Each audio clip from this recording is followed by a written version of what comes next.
Okay, guys, we got some new alleged reports coming out of North Carolina and Tennessee. And since the mainstream news is not covering this, we definitely have to go with alleged reports. This is all alleged, but this is new news and it's extremely important, so pay attention. Not only do we have the complete devastation in the homeless issue, people are without homes, they are without power, but now they are getting sick. Apparently, there is a nuclear fuel station about an hour and a half outside of Asheville. Now, originally, they had said that there were training barrels that had got washed away into the river, into the water. However, they are now allegedly stating that these were not training barrels. And it was actually a semi full of nuclear fuel that got buried 10 to 20 feet under the mud. So they have verified that this truck is in the water, in the mud, with all of these barrels of fuel. Now, that is not to say that is what is making people sick.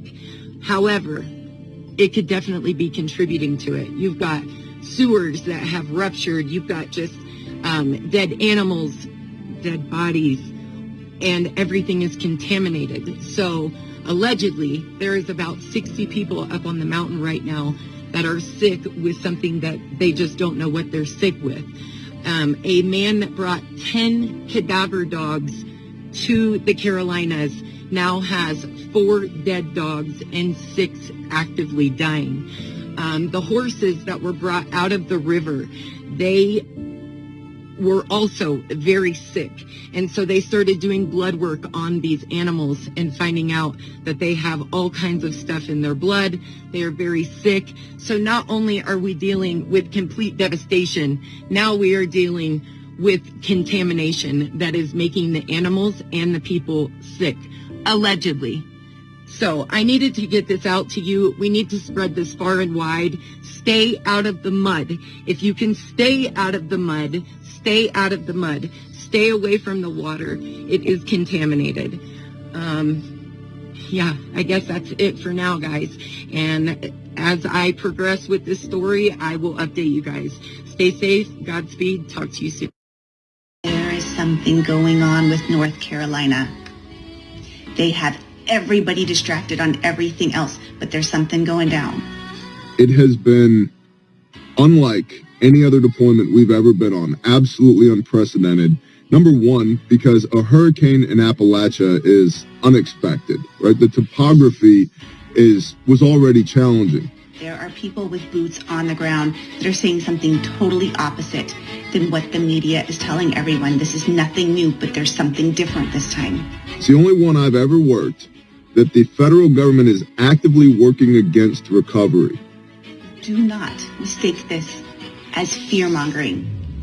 We have to spread awareness so that people can prepare. It tells me they've got something to hide. And I believe that they do have something to hide because we're already getting reports, firsthand reports of cadaver dogs that are dying.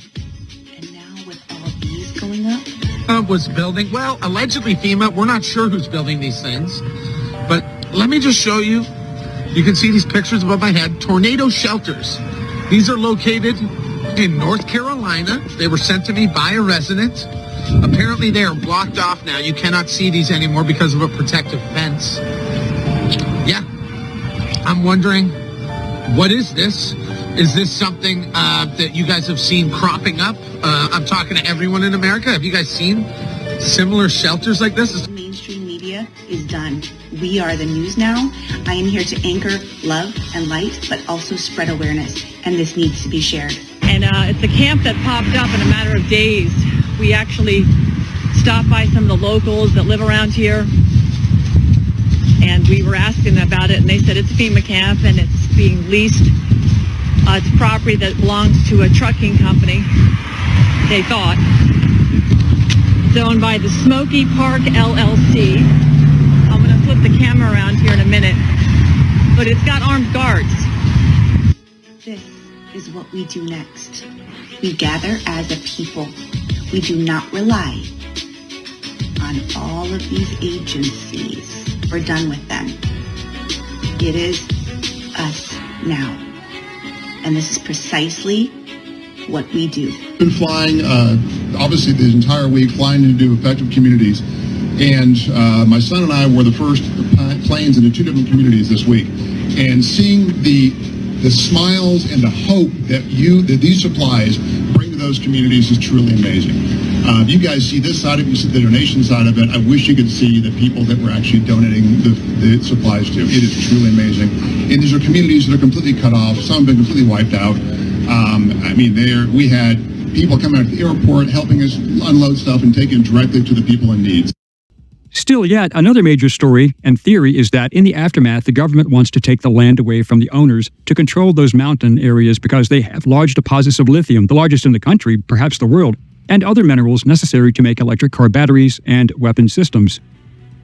The problem with that is that the government must have justifiable reasons to take private property. Even if they invoke eminent domain, the owners must be adequately compensated. But of interest, Kamala Harris's husband, Doug Emhoff, is a shareholder along with BlackRock in lithium mining, and he applied for a lithium mining permit on September 24th. Think about that for a second. Applied for a lithium mining permit on September 24th. Think about that for a second.